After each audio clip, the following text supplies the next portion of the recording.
Inspiring interviews with today's top landlords. This is the Rental Income Podcast.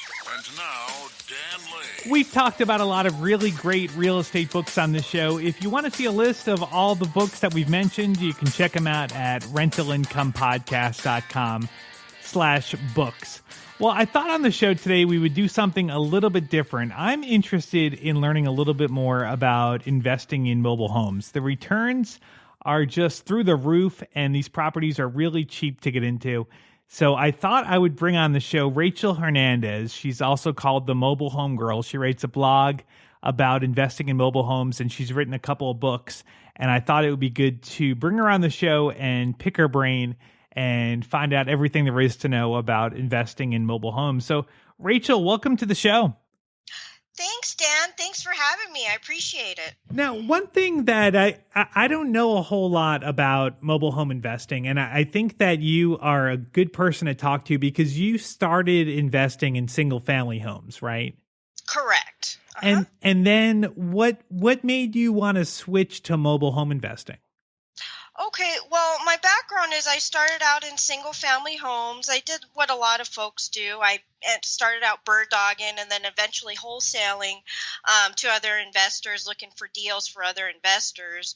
But initially my plan, Dan, was just to kind of build up enough cash to start buying and holding properties for cash flow. So, once I wholesaled for a while, I soon became a landlord and I started acquiring rental properties.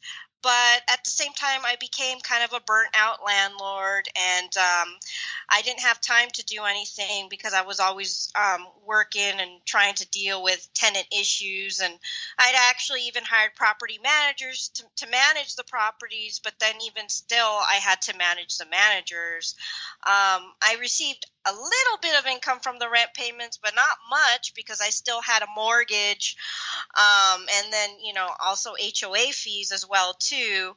So it was just a lot of issues and a lot of headache, very time consuming, and it wasn't, for me personally, I think having that mortgage really, really takes a big chunk out of the payments that you receive every month because you obviously have got to pay the mortgage.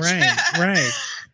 So what I did was I kind of got out of single family homes. I sold my entire portfolio, which is pretty risky, but I got out of it and I got into mobile home investing, and I've just loved it. I love mobile home investing because it requires a smaller amount of funds to get into compared to a single family home. And I'm at the point where I can buy these mobile homes free and clear without a mortgage. And then whatever income I get from the payments is I'm receiving it every month versus I have to pay the mortgage. I have to pay HOA fees. Yeah. So I really enjoy it. It does seem like there's a real low barrier to entry. What does a mobile home generally cost?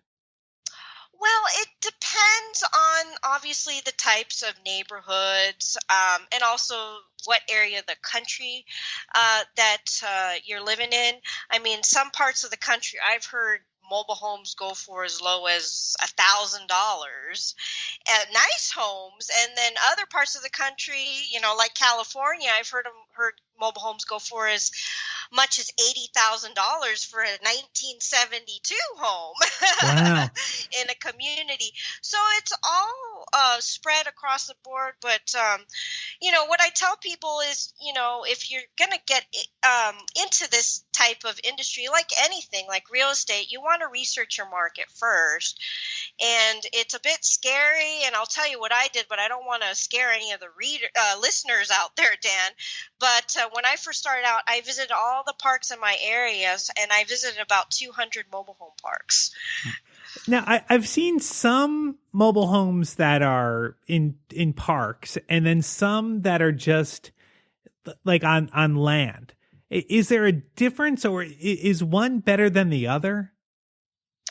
Well, the difference is if you buy it in a park, usually, which is a manufactured home community, the park owns the land.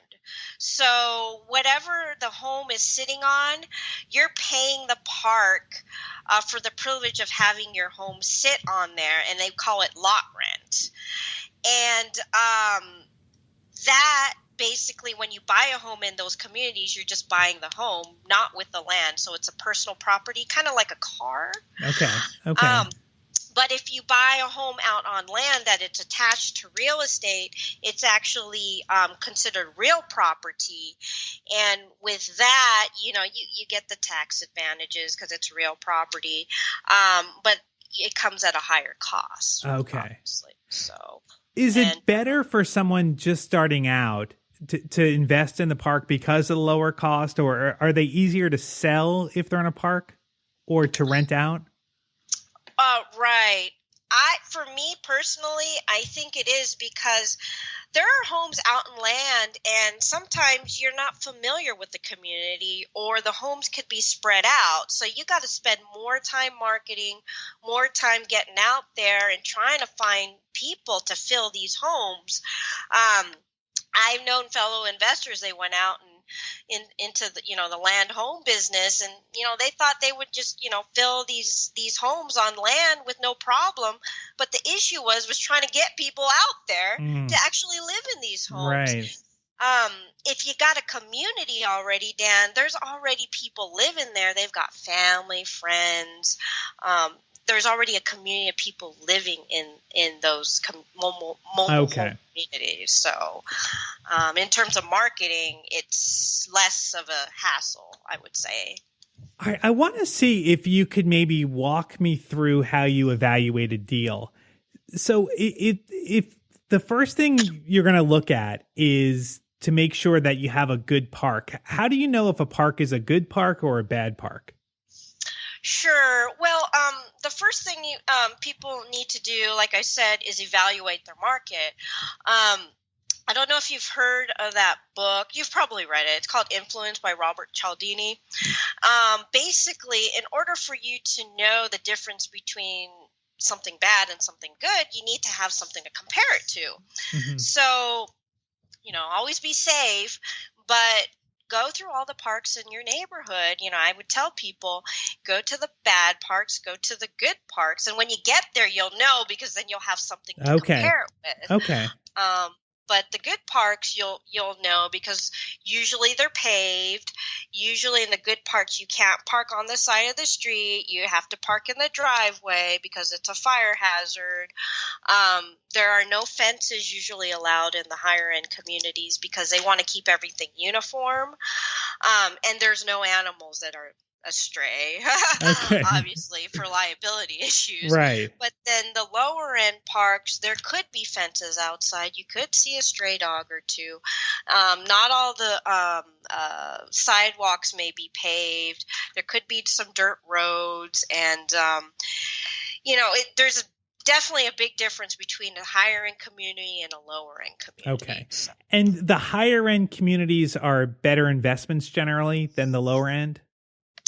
Well, I mean, it's all subjective, Dan, and I'm not one of those people who say, "Oh, you got to do this." And there are a lot of investors, and it's a big turnoff to beginners that say, "Well, you have to do it this way, and this is the only way you got to do it," and blah blah blah. It really depends on your personality. For me, I tried working the lower end parks when I was just starting out. And for anyone that's listening, in my book, How I Got Started in Mobile Home Investing, I talk about my $2,000 nightmare. And basically, I tried buying a home for $2,000 in a low end neighborhood. And the types of applicants that I got just did not work with my personality, and I just could not fill it with these types of folks. Okay. And so I ended up trying to market to the higher end communities to get these people to live in this my home, but they didn't want to. They're like, no, Rachel, we want to live in the nicer communities, in the nicer homes. So, okay. I mean, it's just me, but there are a lot of investors. It's their bread and butter, the lower end or the middle of the road communities. So it really depends on the person. All right, so we've found a good community. How do I find a deal? How do you find a trailer that's for sale? Okay, That's a good question. Now, the majority of people who are just beginning, they just start, kind of like residential real estate. They just go out and look for sale by owner signs, or maybe they'll check out Craigslist, and then they'll start meeting with sellers and they'll start negotiating. But what happens is if you're actually working in a community, the gatekeeper of the community is actually the community manager and the owner. So the right way to do it is first to figure out what communities you want to work in. And then once you decide on what communities you want to work in, you got to go in and develop the relationship with the manager or the owner so that they will give you the nay or the yay, whether you can work in the community. And if they say yes, then you can start going out and finding deals and building the relationships. In the beginning, you got to do a lot of hustling, like talking with people in the neighborhoods. They're not just going to start giving you leads, but once you start doing some deals and they see that, oh, well, this person's really serious about what they do, then the leads will start coming in from the park managers and the owners. Do the parks like investors? Do they like that you're coming in there and buying a place, but you're not going to actually live in it, that you're going to rent it out? Do they have any problems or any restrictions on investors? Right. Well, the majority of parks, which I was surprised, actually welcomed me to come in there because they'd rather have someone guarantee that, hey, well, the lot rent's going to come in every month, and this person's going to put in a good resident for our community. But again, that takes time in building up the relationships. Okay. Out of all the parks that I visited when I first started out, there was only one that told me I couldn't work in their park. So, again, it's experience and it's a lot of trial and error, but they're out there, the parks that will with investors. Can you give me a average, say for one of your deals, like how much you paid for the trailer and then how much you rented it out for? Sure, no problem. Well, I'll talk to you about my most memorable deal, and it was my first deal. And I had actually already had a relationship with the park manager. I got to know her, and she said, yeah, you can do deals in this park. But I actually had to go out and find the deal. And it took me almost a year to find my first deal. And the way I found it was through just by passing out flyers in the community. And this family, they just wanted to move. They had been living in the community for, I think, close to 10 years. And it was a 2-bedroom, 1-bath home with central heat and air conditioning. And they didn't want to put a for sale sign out there because they just don't want all these people going through their home, and they just wanted a quick sale. So we did a bit of negotiating, and I negotiated a deal where I bought the home for $3,600, and they moved out. They even cleaned it too for me. They moved out, and then in a couple of weeks, it was just cosmetic issues, nothing major I had to do to the home. Within a couple of weeks, I found a nice family for it, and they moved in. They gave me $1,000 to move in, and they paid me $250 a month for that. Wow. That is a really good return. Wow. Yeah, it is. And I mean, I would have never found the deal if I, didn't put myself out there. If I had waited for the manager to call me, then it may not have even happened. And I may not even be here at this podcast talking. Right. Hey, how about finding tenants? Is it a similar process to find tenants for a mobile home than you would have to rent out one of your old single family houses? Are you using the same kind of things to find renters? Right. Well, usually with single family homes, the best way, I mean, there's so many ways you can market in the neighborhood, but I mean, one of the best ways is to work with residential real estate agents and have it listed on the MLS. Mm-hmm. That's pretty much what you do when you're working single family homes and trying to get them filled. Now, you can do the Craigslist thing. It takes just a little bit more of an effort, or pass out your own flyers and do your own marketing, but that's typically what I see the best bang for your buck when you're working single family. As far as mobile homes and communities, what I've found works the best is having a great relationship with the park manager or owner, because they're the ones that people come into the office asking, are there any homes available? Right. Right. And if they like you and they remember you, then they'll probably point them to you. Right. Okay. Okay. Yeah, but like I said, Dan, I mean, in the beginning, you got to do a lot of your marketing. There have been times where things have been slow, and I've had to do my own marketing with the flyers, and I put signs just outside the park, and I found some good residents that way. But usually they're just family members or friends of family members who are already living in the community. So. Okay. And are there a lot of other investors that you're competing with?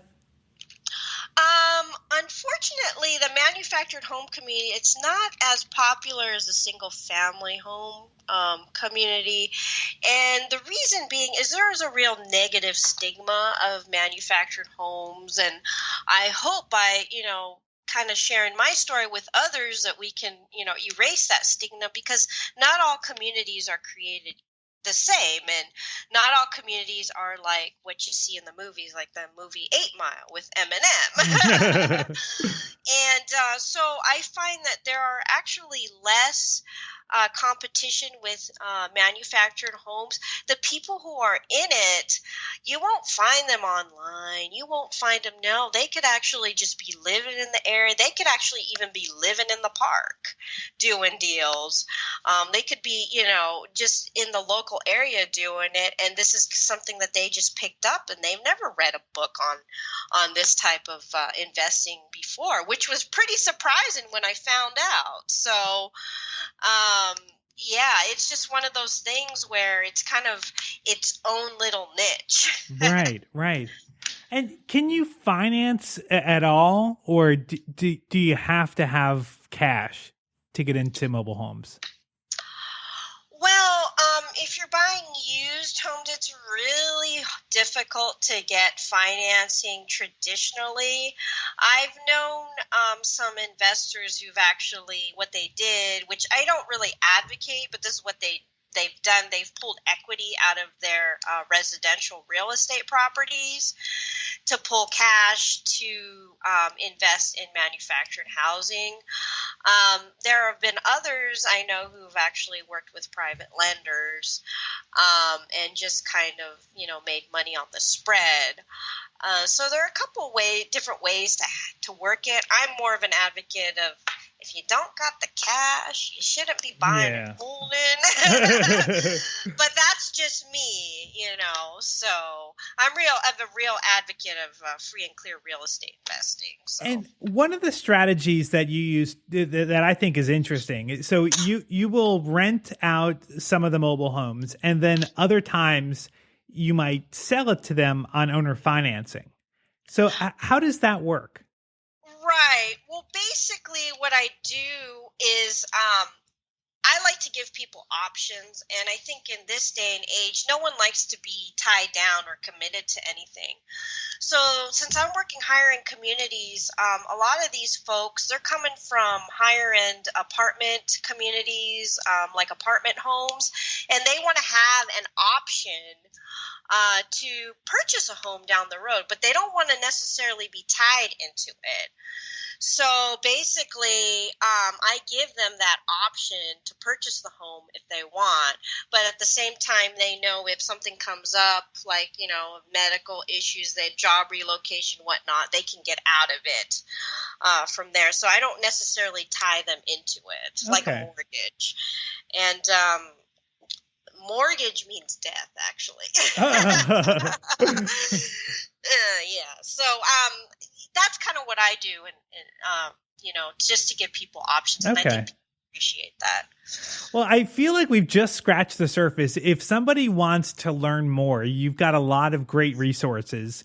Why don't you tell everyone where they can track you down online and where they can find you? Okay, sure. Well, probably probably the best place to find me is on my website. It's called adventuresinmobilehomes.com, and it's just www.adventuresinmobilehomes.com. You can find me there, and if you're interested in learning more about mobile home investing, I do have a book on Amazon. It's called Adventures in Mobile Homes: How I Got Started in Mobile Home Investing, How You Can Too. If you'd like to check it out, it's on Amazon. And then I also did just release a new book.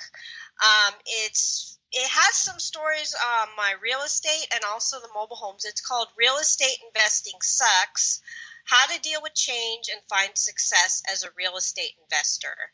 And that book is currently number 1 on Amazon in the real estate investment section. If anyone would like to learn more about that, it's on Amazon. If you missed any of that, I'll go ahead and put all those links on our show notes page. You can find it at rentalincomepodcast.com/episode 51. Thank you so much for listening. My name is Dan Lane, and this has been the Rental Income Podcast.